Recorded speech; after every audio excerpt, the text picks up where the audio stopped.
What if the key to a peaceful holiday isn't doing more, but doing less with more intention? Where might flexibility create more ease for you during the holiday season? What would happen if the holidays weren't centered around a specific event, but simply around being together? What can you learn when things go well or better than you expected? Thanks for joining us today at the Healing Medicine Podcast. Who are you listening to? I am Dr. Jessie Mahoney, and my co-host is Dr. Ni-Cheng Liang. We are two board-certified physicians who bring decades of experience to the conversation about wellness. If you crave more ease and aspire to rediscover your love for medicine and life, one mindful step at a time, you are in the right place. We hope you'll love today's episode, and if so, please share it. A reminder that nothing in our podcast is medical advice.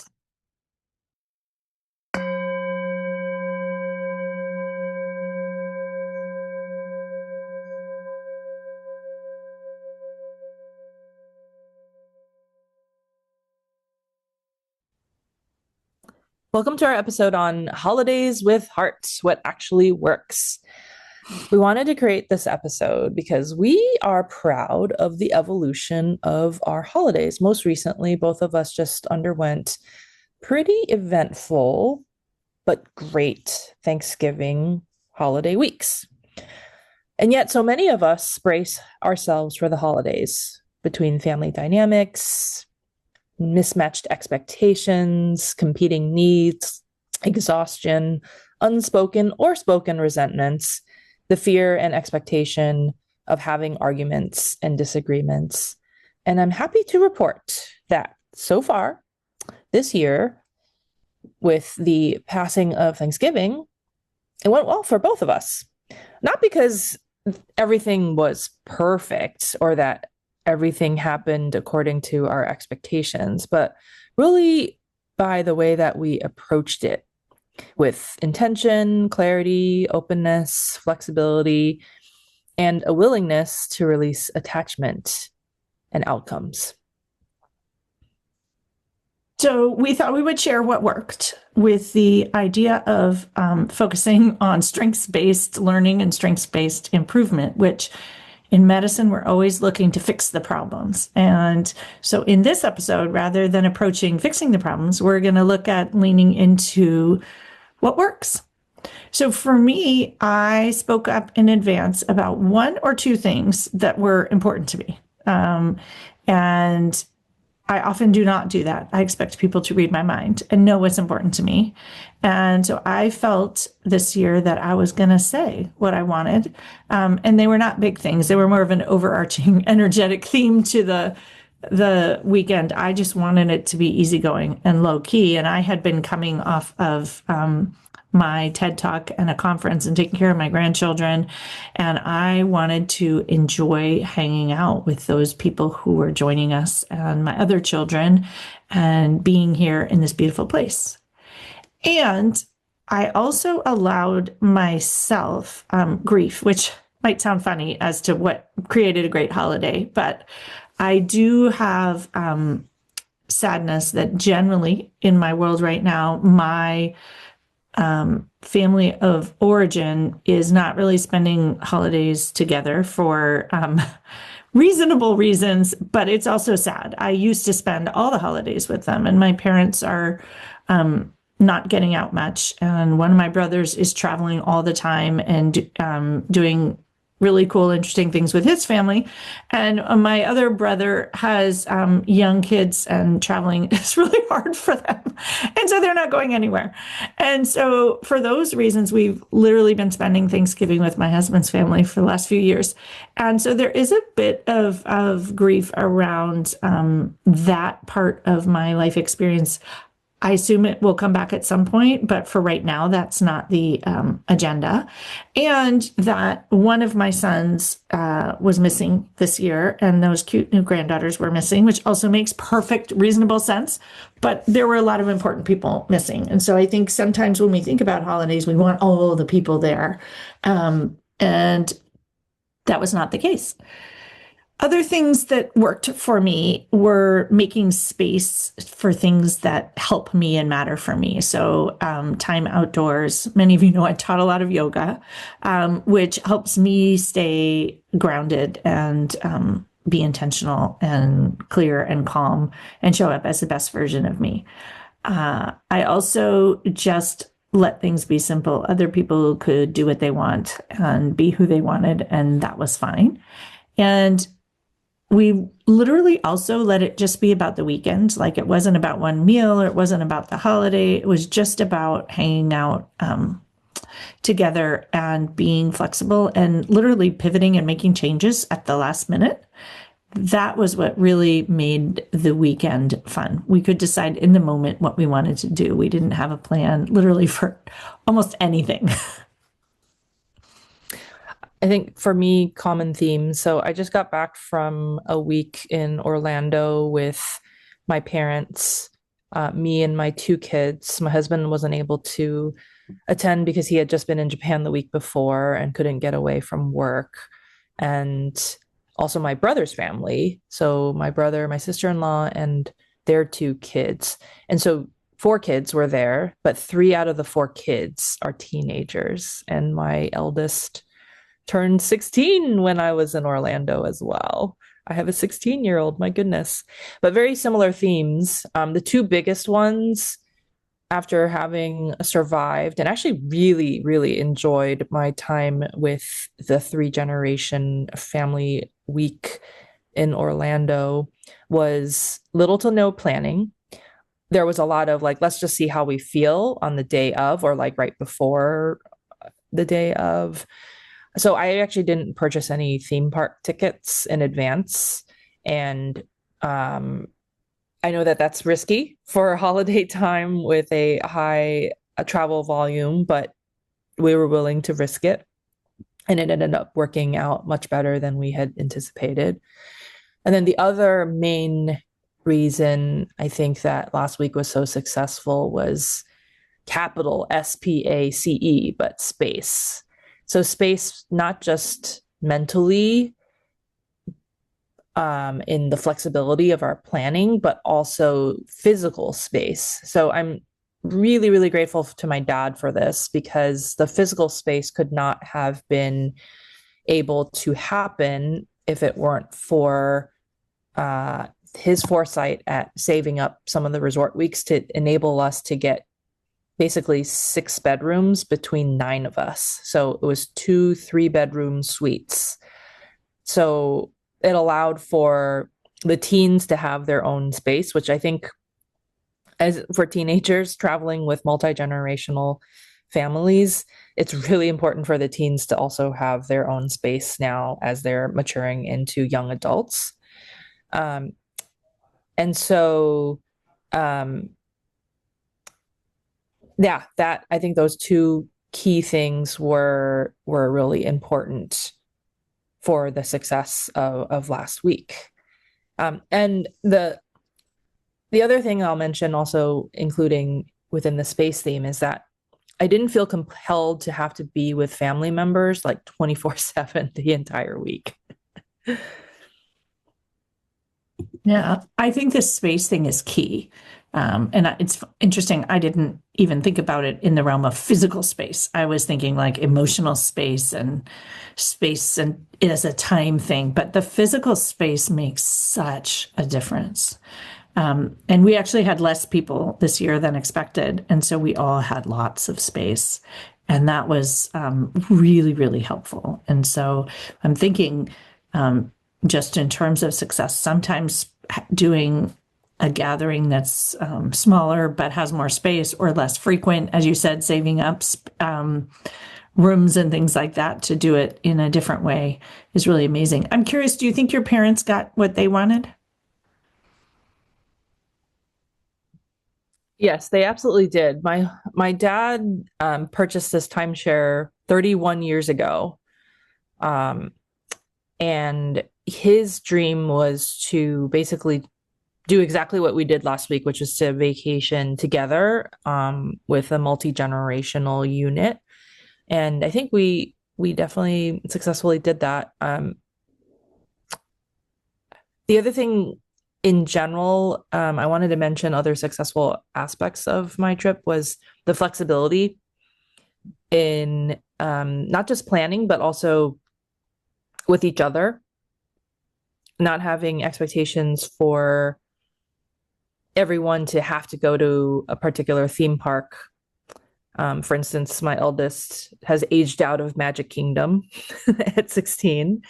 And I didn't make up a story about how that meant anything, except for the fact that they didn't want to go to Magic Kingdom and they rather have a down day, a rest day at the resort, like by themselves.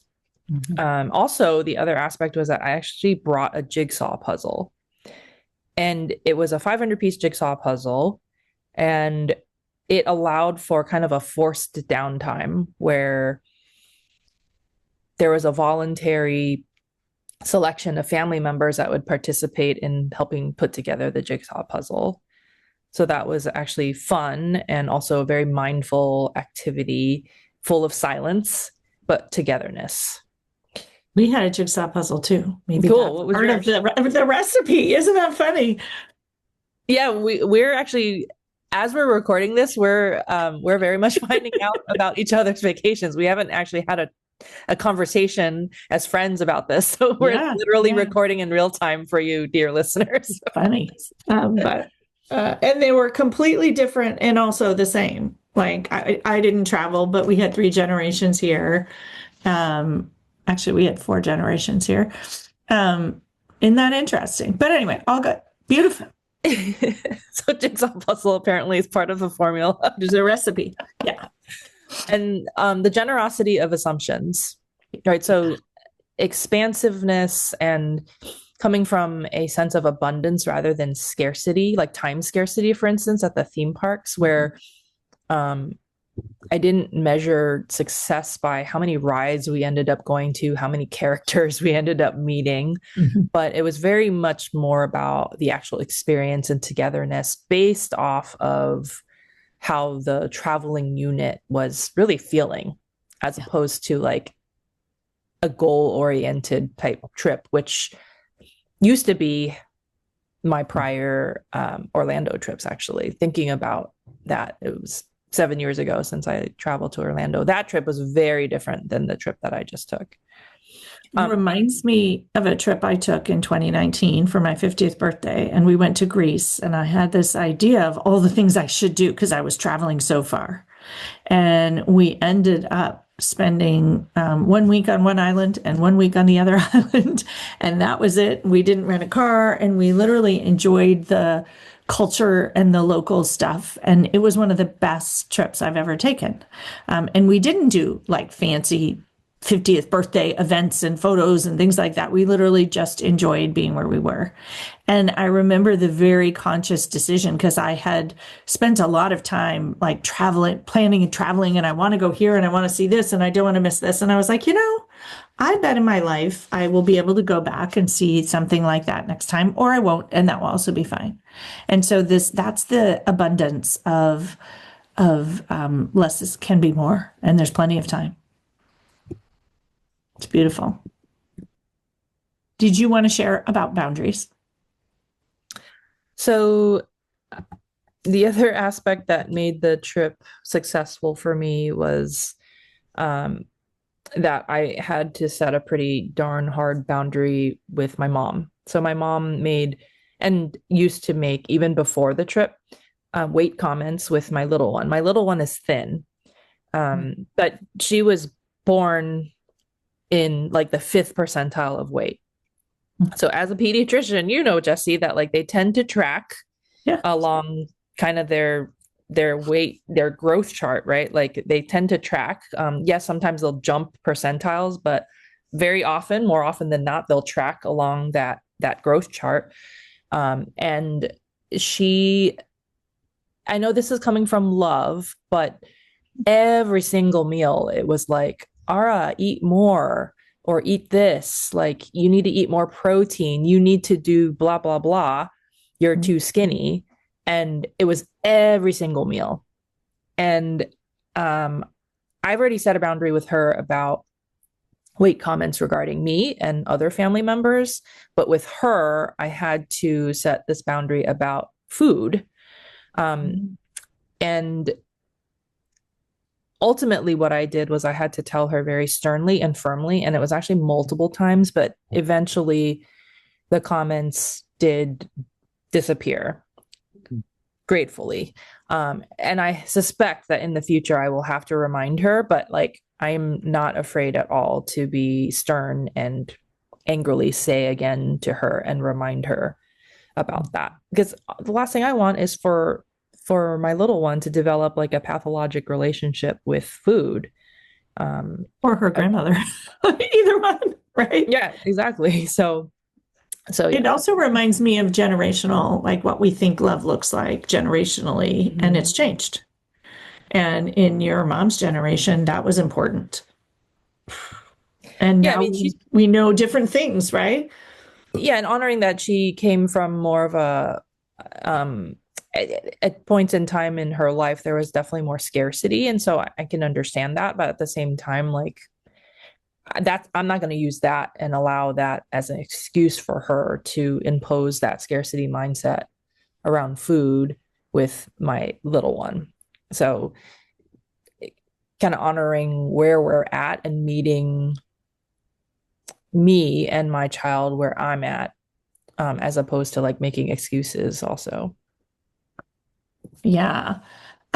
So I also wanted to just reflect on the power of nature because we like to talk about that. And, I think it's funny, Thanksgiving's kind of an indoor thing, but one of the things that made it work for me was spending time in nature and exploring different things and inviting people to come with me and being happy with whoever decided to come for however long they decided to come, whether it was a hike.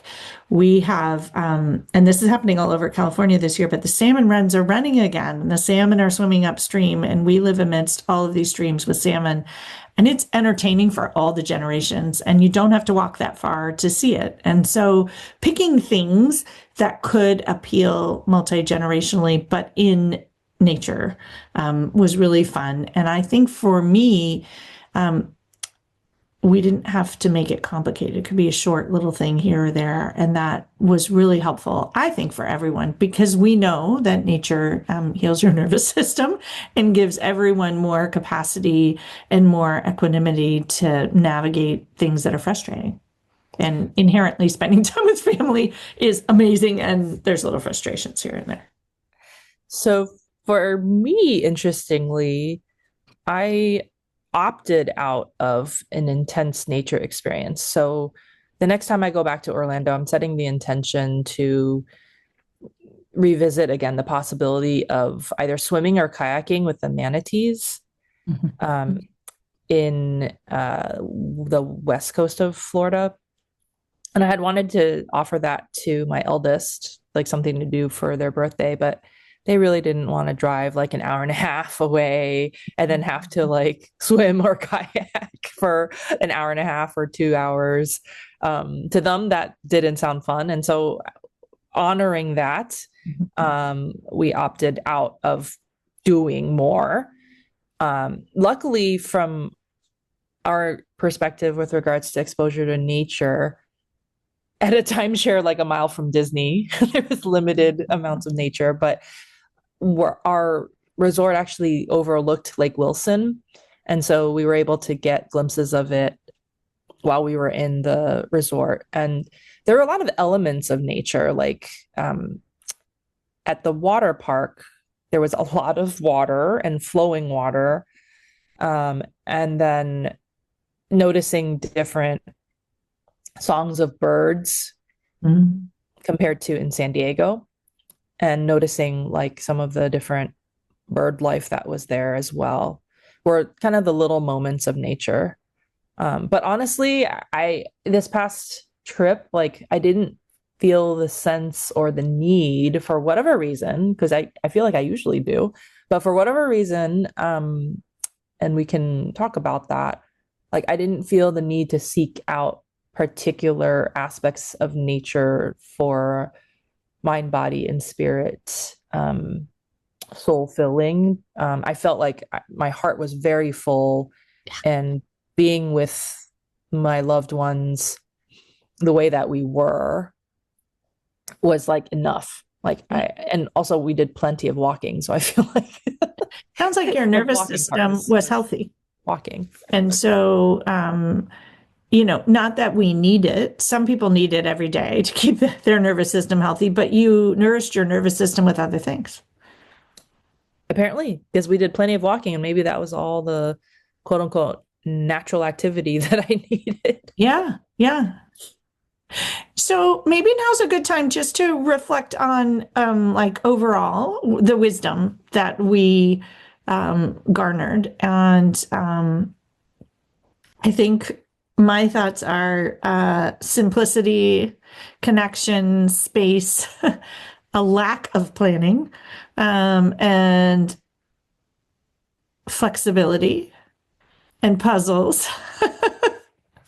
What are your thoughts? I think definitely space, not just mental space from each other, but like physical layout of space, like having the ability to have a closed door for bedrooms, for instance, having your teen, if available to you, have their own room, for instance, and then the little to no planning and as much as possible playing it by ear within reason, of course. Definitely were the top two things. What's really interesting is so often on this podcast, we talk about managing your mind around circumstances. And I am noticing in this podcast that we're actually here talking about managing the circumstances and setting yourself up well for success. Like your dad planning a couple years in advance to give everyone space and not making reservations and having physical space for people to be in and tools that actually promote connection. And I just think it's a good reminder that both are important. So I would call that like setting yourself up for success. So you don't have to coach yourself as much, because when you set yourself up for success physically and time-wise and paying attention to the things that matter most to you, you are more resourced in that you often don't need quite as much of the other mindset work. And it reminds me of something that is really important for me, and I see for a lot of people I work with in medicine too, is when we're tired, we react. And so I often say, like, when you're post-call, everything seems overwhelmed because you're tired, or it's hard to not say things that you might regret when you're tired. We just are less resourced. And so could you recognize how to set yourself up for success with those circumstances? Don't take the red eye to your Thanksgiving dinner, and really thinking about what can be helpful for you and others, and what has worked well in the past from a strengths-based setup.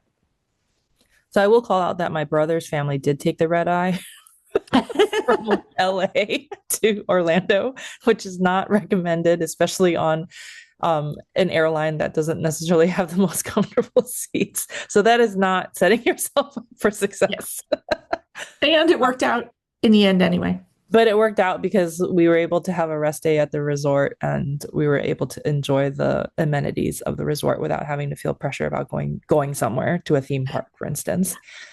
The other aspect that we'll close with is that I think with all of the work, Jessie, that you and I have done in terms of like on ourselves, like the hard, sometimes painful work, there is a building, and I think this is reflected in our podcast as our podcast has evolved. There is a building trust in that, like, things will work themselves out in some way, shape, or form. There's a confidence behind that. Yeah. Yep. And that also makes things work out, having that confidence, right? We're trusting it will work out, or we can work it out, and it's going to all be fine. And that actually impacts the outcome, believing that, because we show up with that energy. Exactly. Like, you're showing up with that confidence and that trust in the whole situation, even though you don't know what's going to happen. But knowing that all parts of it won't be good. Yeah, exactly. It will also be fine. Of course, being realistic about it and knowing that it's not going to be perfect. But I just wanted to call that out that we're definitely like evolving in real time, even as we're sharing on this podcast. And I think it is worth mentioning for new listeners, because we do have a fair number of new listeners as we go on, that while we might make it sound easy, if you go back to some of the old episodes, there's an old holiday episode about setting yourself up for success for holidays. You'll see the evolution. And if you listen to some of the old episodes and move along to where we are now, you will see sort of the progression. And to be realistic in your own timeline, that it's not a snap your fingers and overnight you'll just trust and believe in everything. It's what you practice grows. And perhaps our advice and conversations, we are more efficient and getting right to the heart of the matter now, after almost 5 years of sharing this podcast, and probably 5 years before that of both of us doing our own work. And I think it also speaks to the idea of not just consuming, but engaging in the work. And we talk about this a lot on this podcast, right? Listen to the podcast so you understand what's possible, but it's engaging in the work that is where the real change comes, and the practice, and honestly messing up and not getting it right and then getting it right next time. We've had many a holiday to practice. Yeah. And we will have many a holiday in the future to practice and have things not go as well. I fully expect that to happen too. Yeah. And I think to remember that the journey changes, right? Because the journey changes from having a teenager and a little kid to a young adult and a teenager in your case, or in my case, more young adults and more partners of young adults and more children and more, aging parents. And then maybe they're not there anymore. Like, it's always going to be an evolution, because that's what life is. And it's honestly also the good part of life. Yeah, absolutely. Shall we jump into some reflection questions? Yes. So, dear listener, what would a spacious holiday look like for you? What expectations or attachments about holidays are you willing to let go of? What feels good to you that you want to protect during holiday periods? Could the holiday season be less about the events and attractions and more about the connections? And what might you want to do in terms of circumstances and planning to set yourself up for success? So we would love it if you left us a written review. We've had a number of recent ones that we have really enjoyed reading, so that's one of the reasons to do it. But it also helps other people find us, and it helps Apple know to recommend the podcast, and people who don't necessarily have a friend to recommend it to them, they may also find it. And we would also greatly appreciate if you recommend it to your friends. If you have found it helpful for yourself or your family dynamics or your work or anything in your life, please take a moment and share it with someone else. This is a moment in time that the world needs more peace and pause and presence and connection and joy and easeful holidays. And an encouragement over the rest of this holiday season and year round to join me for yoga. It's a great way to set yourself up for success and calm your nervous system. And it is on Zoom, so you can do it from anywhere in the world, whether you're on vacation or not. And if you can't come to the live classes, check out my YouTube classes. Lots and lots of people do those. And I am teaching and I love teaching. And so I would just love for more of you to take advantage of it and get the benefit of it. It is a passion project and they are completely free, just like this podcast. And I've been teaching yoga for a year longer than this podcast, but 5 years for one and 6 years for the other. And it's just something that we love to share in the world. So I would love to have you join me and introduce yourself. And you can find out how to join me by going to my website, and at the bottom of any page, it's yoga. There's a button to click yoga with Jessie, or if you are on my email list, you get the times of the classes and any updates and the Zoom link, which don't get changed a lot, but sometimes if something happens. And then I would also love to have any of you join me for coaching. The holiday time period in December is a time when people are remembering that they have CME funds that they need to use by the end of the year. And so reach out because you can sign up and get started. Many of you can sign up for something and do it in the upcoming year, but don't let them go to waste because this is the best thing you can do for yourself and your family and your health and your career. And so I would love to help you out, whether it's one-on-one or a small group or a retreat. And inviting you to consider hiring me or Jessie or both of us come give a talk to your institution or group, or to help design a retreat specific to your healthcare organization. We would love to be able to put some of what we have been talking about into actual practice and personalize it for you. And a bit of a teaser to stay tuned for a fun, exciting announcement of something you can do with both Nicheng and I for the first time in a while, which will be coming soon before the end of the year. So stay tuned and keep listening to the podcast, and we will share it there shortly. Thanks for listening, and we'll see you next week. Thanks for listening. If our message resonates, we'd love to connect further. Join us for coaching, mindfulness experiences, workshops, and retreats. Invite us to speak at your institution or conference. When you work with us, you don't just consume information, you create real change.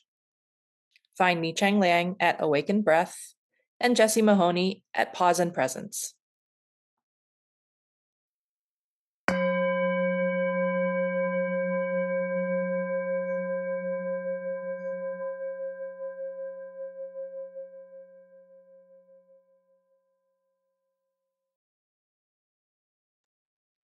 Welcome to this mindful moment offering. This practice is one where I'm going to invite you to stand. So if it's safe for you to do so, stand with your feet hip width distance apart. Checking in with your posture, so your head atop your neck, atop your shoulders, atop your hips, enabling your spine to be in alignment. Maybe standing a bit more upright. Sometimes tucking in the chin a little bit will help bring the head and neck into alignment and provide more spaciousness for your lungs also to be at their most anatomically advantageous position. And noticing this upright posture, noticing the support of the ground beneath your feet. You can keep your hands on either side of your hips.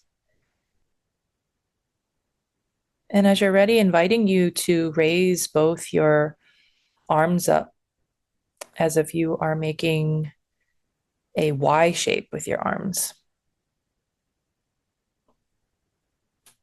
Stretching your chest in the front,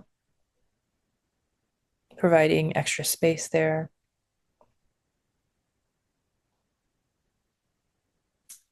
Perhaps taking a deep breath in as you bring your arms slightly behind you, puffing out your chest a little bit. And then exhaling, bringing your arms down, back by your sides. And feel free to do that 2 more times. Inhaling, arms raised up. And then exhaling, bringing your arms down. And one more time, inhaling, bringing the arms up. And exhaling, bringing the arms down.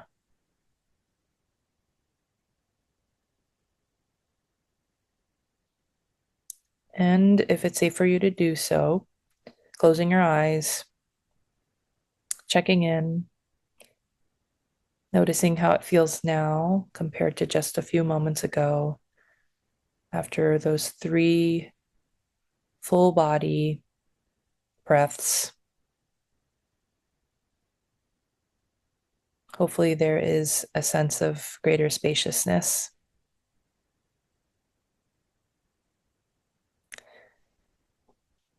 Feel free to open your eyes, letting the light back in. Thanks so much for practicing with me today.